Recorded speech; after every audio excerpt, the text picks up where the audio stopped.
The first time my mother-in-law tried to take my identity as a mother, I was still lying in a hospital bed, stitches fresh from surgery. My name is Jessica, I'm 28, and 3 years ago I married Daniel. From the very first moment I met his mom, Linda, I knew she hated me. Not the polite kind of dislike you can shrug off, but the kind where every word drips with contempt. She'd accidentally call me Jennifer on birthday cards. At holiday parties, she'd introduce me as Daniel's friend instead of his wife. Every family dinner was the same nightmare.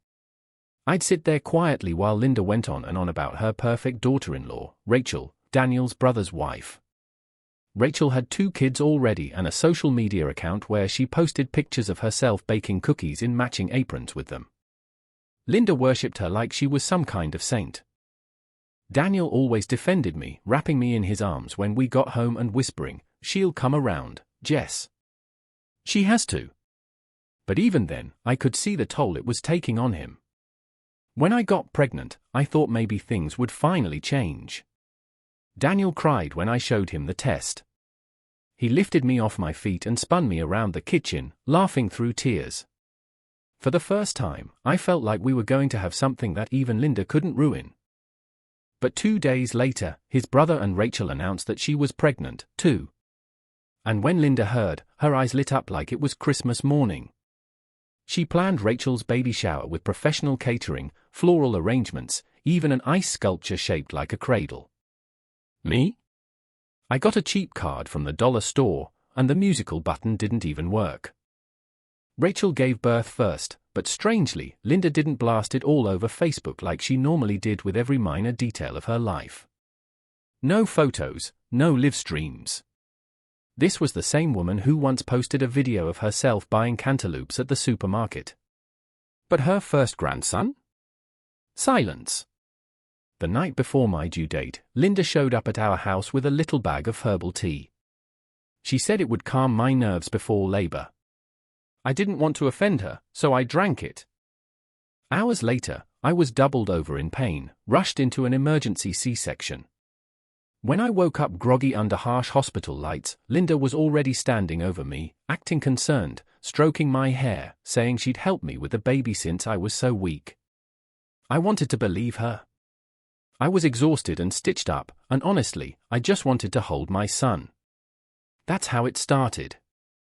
She came every single day with healing teas and special soups. But the drinks knocked me out so hard, I'd lose entire afternoons. I'd wake up groggy and disoriented, my newborn in someone else's arms. We named him Matthew. From the very beginning, he was sickly. Constant crying, feeding problems, fevers that came and went without explanation. No matter what I did, he didn't get better. Linda moved herself into our house, claiming she needed to take over for us. She played the part of super grandma online, posting selfies with Matthew, bragging about how much he adored her. Meanwhile, I was left to do every midnight feeding, every pediatric appointment, alone. And when she wasn't performing for the internet, she was whispering in Daniel's ear about how overwhelmed I looked, how I was struggling. Once, I overheard her on the phone telling a cousin, "Jessica just doesn't have maternal instincts." Daniel worked brutal shifts at the steel plant, 70 hours a week, to keep us afloat. He'd come home and find me sitting on the couch, barely holding it together, dark circles under my eyes while Matthew screamed in my arms. I could see the doubt flickering in his face, no matter how hard he tried to push it away. I suggested genetic testing once, desperate for answers. Matthew's health was too unpredictable. But when I brought it up, Linda completely lost it. She started screaming at me, accusing me of wanting to abandon my own child, saying I was selfish, cold, and delusional. She said if I pushed it, she'd tell Daniel I was unstable. And then she turned on the waterworks the second Daniel walked through the door, pretending I had attacked her. For the first time, I saw something in his eyes that broke me, uncertainty. I got the testing done anyway. In secret. When the results came back, showing Matthew had a rare genetic condition, I finally felt vindicated. I wasn't a bad mother. My son was really sick. For the first time in months, Daniel and I sat together, united, determined to fight for our little boy. But Linda wasn't finished. At the next family dinner, I calmly explained Matthew's diagnosis. I laid out the treatment plan, feeling strong for the first time in ages. Rachel kept trying to change the subject, her hand shaking as she sipped her wine.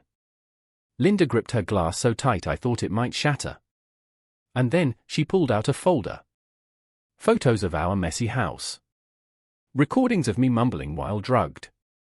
Written statements from neighbors claiming they'd seen me acting erratic. She stood there, smiling coldly, and announced that she was seeking emergency custody of Matthew for his safety. Some of the family members looked convinced.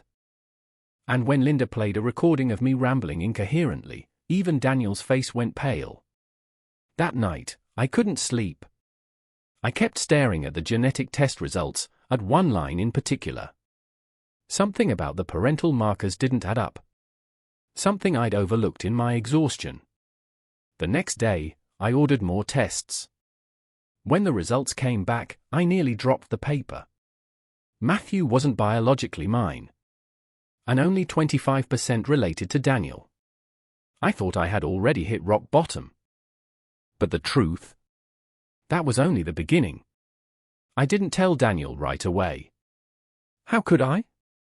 After months of being gaslit by Linda, I couldn't trust anyone. Not even my husband. Instead, I called for a family meeting. Every single person needed to be there, no excuses. Daniel was confused but supported me, probably thinking I was about to beg for forgiveness. Linda arrived first, smug as ever, like she was walking into court already knowing she'd won. She kissed Rachel on the cheek, poured herself a glass of wine, and waited. When everyone was finally seated, I stood up. My hand shook, but my voice didn't. I have something to share, I said. I ordered additional DNA testing. The room went silent. The results show that Matthew isn't biologically mine. And he's only 25% related to Daniel. Chaos. Screaming. Rachel slammed her glass down so hard wine splattered across the table. Daniel's face drained of color. Then his eyes shifted to his mother. Linda's smug mask cracked for the first time. Her hand clutched her chest. Within seconds she collapsed. At the hospital, hooked up to machines, she thought she was dying. That's when she confessed. Every word carved into my brain like a knife. Rachel's baby, her perfect golden child, had been born with the same genetic condition as Matthew. Linda couldn't stand the shame. She panicked, brewed that herbal teas to induce my labor early, and when I was unconscious, she switched the babies. The healing teas? Sedatives. Designed to keep me too foggy to notice that the baby in my arms wasn't mine. By the time Linda finished her confession, Daniel was shaking with rage. He punched the wall so hard his knuckles split. I wanted to vomit. The entire family was silent, staring at the monster who had orchestrated this nightmare. But then Linda survived. It wasn't a heart attack, just stress. And once she realized she wasn't dying, she started backpedaling, telling anyone who would listen that she'd been confused by medication.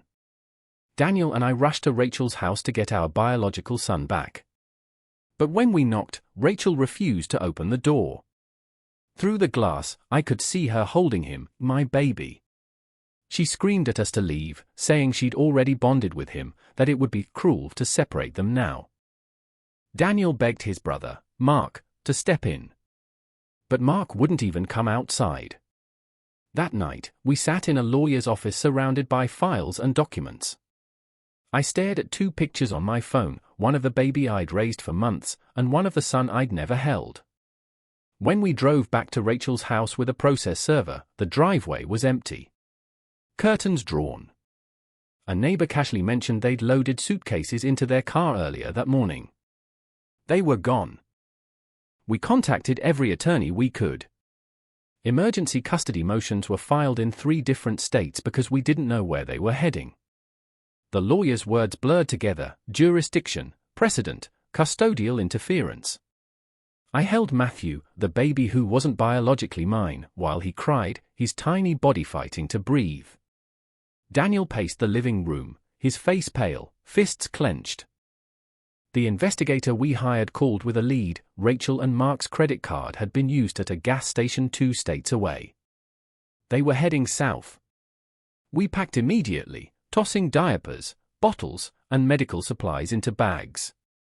Every hour that passed, our real son was getting farther away. Meanwhile, Linda was already rewriting history. From her hospital bed, she called relatives claiming she'd never said those things. That she'd been drugged. That I was unstable. Family members who hadn't been at the hospital began to doubt us. Whispers spread like wildfire. Jessica's having postpartum psychosis.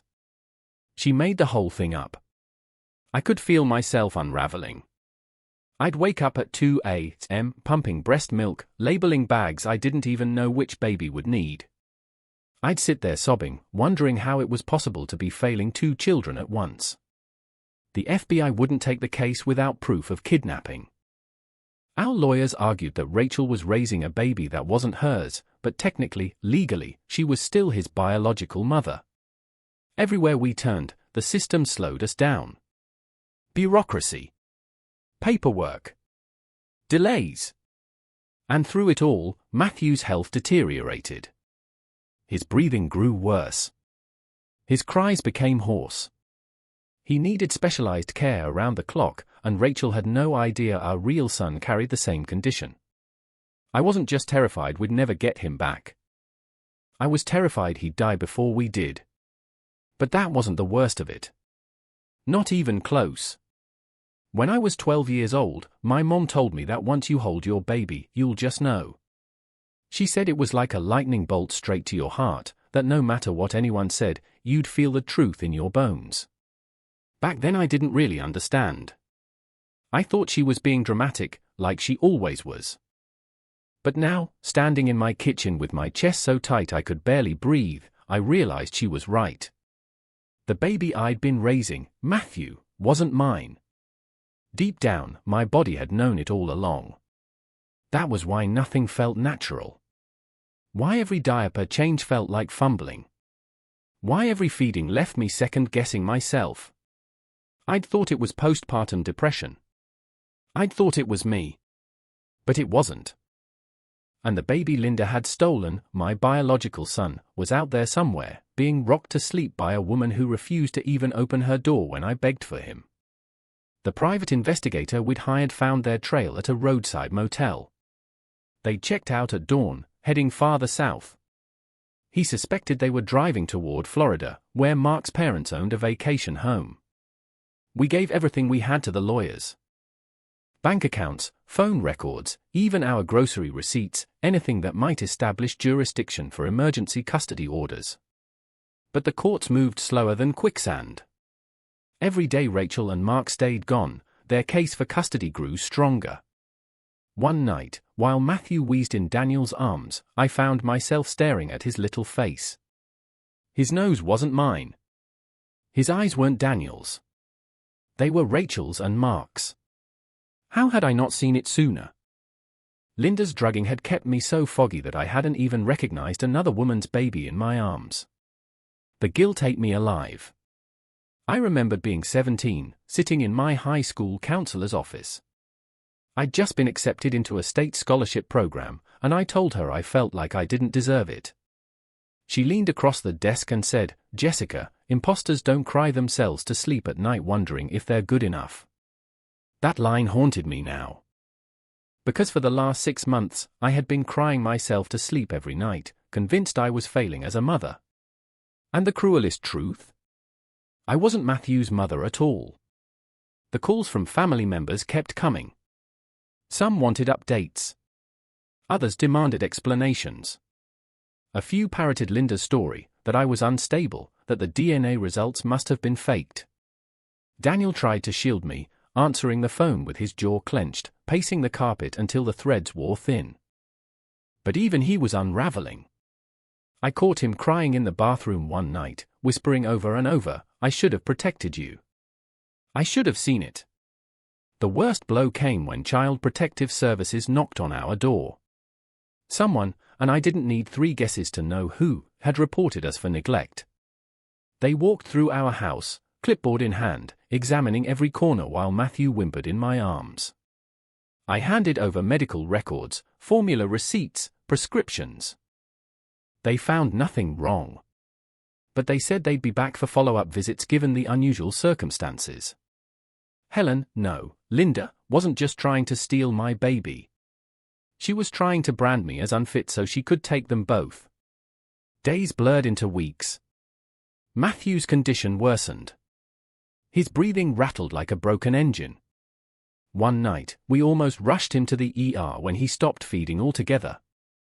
Daniel sat with him all night, holding him upright against his chest, whispering lullabies while I frantically called pharmacies across the state for his specialized formula.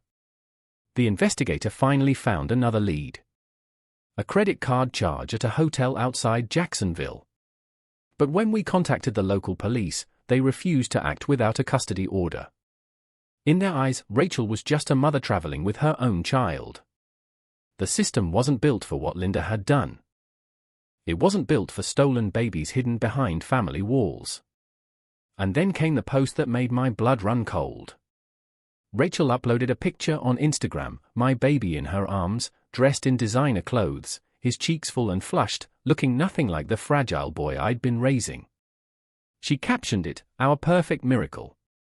Healthy, happy, and thriving." The comments were a flood of heart emojis and congratulations. Strangers praising her as a supermom. She had no idea he carried the same genetic condition that was suffocating Matthew in my living room. She was letting him live untreated, all because Linda had convinced her it was better for the family image. I felt the room tilt. My vision blurred. Daniel caught me as I slid to the floor, phone clattering from my hand. Our real son wasn't just missing. He was dying. But that wasn't the most terrifying part. Not yet. The call came at 3 a.m. Matthew's breathing had turned ragged, his tiny chest heaving like it was too heavy for his ribs. We rushed him to the ER, where doctors hooked him up to oxygen and whispered words like failure to thrive. I sat beside his crib in the pediatric ICU, listening to the beeping machines, wondering if Rachel even knew what symptoms to watch for in the baby she was holding. My baby. I couldn't stop replaying her Instagram post in my mind, his rosy cheeks, his calm little smile. Everyone commenting about how perfect and healthy he looked. They had no idea he carried the same genetic defect as Matthew. No idea his health was already on a ticking clock. When the hospital finally stabilized Matthew, our lawyer called. The judge in Florida had granted us an emergency hearing. For the first time, I felt like maybe the truth would break through the lies. But Rachel's lawyer was ruthless. In court, she painted us as unstable, desperate people trying to steal the child from a loving mother. She showed photos of their nursery, of Rachel singing lullabies, of Mark feeding him with a bottle. She talked about bondings and continuity of care as if biology meant nothing. Our lawyer slammed down the DNA evidence. He played the recording of Linda's hospital confession. He called witnesses who'd seen her acting suspicious at the hospital. For a moment, I thought we had it. Then Rachel started crying. She admitted under oath that her baby had been showing strange symptoms, rashes, fevers, irritability, but she'd been too afraid to seek care. Too afraid that if doctors found something wrong, it would prove Linda right about the family's bad blood. That broke the judge. She ordered temporary transfer of custody to us so the baby could get immediate medical treatment. It wasn't permanent. But it was the first time I got to hold my son. He was burning with fever, his body limp in my arms. I whispered his name, the one we had chosen for him before he was ever born. His little eyes fluttered open at the sound. That was the moment my mom's words from years ago finally made sense. Lightning bolt. He was mine. But Linda wasn't done. She filed for grandparent rights the next day, demanding court-ordered visitation and even partial decision-making authority over the baby's medical care. The audacity was staggering. The same woman who had drugged me, stolen my baby, and switched our sons now wanted legal recognition as the savior of the family. And while the criminal investigation dragged its feet, Linda turned the entire family into her personal army. She told them I was unstable, that I'd fabricated DNA results, that I had poisoned Daniel against her. She even sent anonymous tips to Child Protective Services, and suddenly CPS was back at our door every week. Each visit meant hours of cleaning, organizing medications, proving over and over again that we weren't neglecting the children.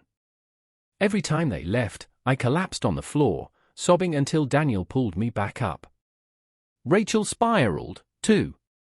She called the hospital demanding updates, screaming that we were poisoning her baby with experimental treatments. She showed up at our house once, pounding on the door, yelling through the night that God had chosen her to raise him. Her eyes were wild, her hair tangled. Daniel's brother dragged her away, apologizing through tears. Meanwhile, Linda hired a PR firm. Local newspapers started printing stories about elderly grandmothers being cut off by manipulative daughters-in-law. She was painting herself as the victim, while we were drowning in medical bills and court fees. One night, after another emergency with Matthew's breathing, I found a bouquet on our porch. Lilies. Funeral flowers. The card read, "For the babies you claimed." No name. No signature. But I didn't need one. That was when Daniel broke. I found him in the garage, sitting on the concrete floor with his head in his hands. "I can't do this anymore," he whispered. "She wins no matter what we do." I knelt beside him, shaking, terrified he meant what I thought he meant. That he was ready to walk away, to give up. But then he lifted his head. His eyes were red, raw, determined. "She wants a war," he said. "Then we're giving her one." He called the prosecutor first thing the next morning. He called the FBI. He called anyone who would listen. If the state courts wouldn't protect our children, the federal government would. Because if Linda wanted to play this game until we broke, she didn't realize something. We were already broken. Which meant we had nothing left to lose. But the real bombshell, the one that would finally blow this case wide open, was still waiting. The bombshell came from the last person I expected. A nurse from the hospital where both babies were born reached out anonymously. She said she'd never forgotten that night. How Linda had insisted on being present for both deliveries, even slipping into restricted areas with bags of coffee and pastries for the staff. How she lingered near the nursery for hours when she had no reason to be there. And she had proof. Security badge records. Swipe times showing Linda accessing locked areas over and over while I was unconscious. That was the missing piece. With the nurse's testimony and the DNA evidence, the FBI finally stepped in. Because Mark and Rachel had crossed state lines with my son, it qualified as federal custodial interference, and possibly kidnapping. Suddenly, Linda's wealth and reputation couldn't shield her anymore. The day the agent showed up at her mansion with handcuffs, I watched the footage on the news. Linda in her pearls, her perfectly styled hair, her face pale as they led her down the driveway. For the first time in months, I felt air fill my lungs without burning. Rachel broke soon after. On the stand, through sobs, she admitted she'd known something was wrong but had been too terrified to face it. Years of miscarriages had left her fragile, and Linda had exploited that vulnerability. The judge ordered supervised visitation for her and mandatory treatment. Mark, hollow-eyed and broken, begged Daniel for forgiveness. My husband said nothing, just walked away. Our biological son, we named him Noah, finally came home with us for good. He was frail, weakened by months without proper treatment, but alive. Every time I rocked him to sleep, every time his tiny fingers curled around mine, I felt the lightning bolt my mom had promised. And then there was Matthew. The baby I had raised since birth. He wasn't mine by blood, but he knew my voice, my touch, my heartbeat. I couldn't abandon him any more than I could abandon Noah. Rachel, in a rare moment of clarity, signed adoption papers. Mark agreed. Matthew stayed with us. 2 boys, both carrying the same condition, both needing love and care. 2 brothers, bound by a grandmother's cruelty but united under one roof. Linda's trial dragged on for months. Her lawyers fought tooth and nail, painting her as confused, elderly, manipulated. They begged for leniency. But the jury wasn't buying it. She was convicted. Not of the kidnapping charges, those slipped through by technicality, but of custodial interference, fraud, and child endangerment. She got probation, community service, and fine she could easily pay. Barely a slap on the wrist. But for Linda, the real punishment wasn't in the courtroom. It was in the silence that followed. The family dinners that stopped happening.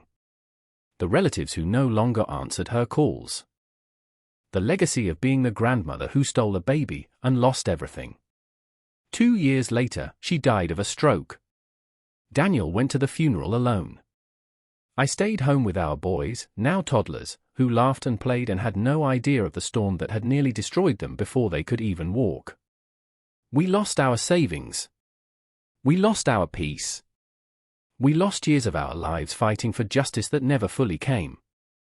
But when I look at my sons, one born of me, one born of betrayal, I know we won the only battle that mattered. They are safe. They are mine. And Linda will never hurt them again. Some nights, I still check the locks twice. Still jump at unexpected knocks. The trauma lingers. But then I hear my boys laughing, and I remember.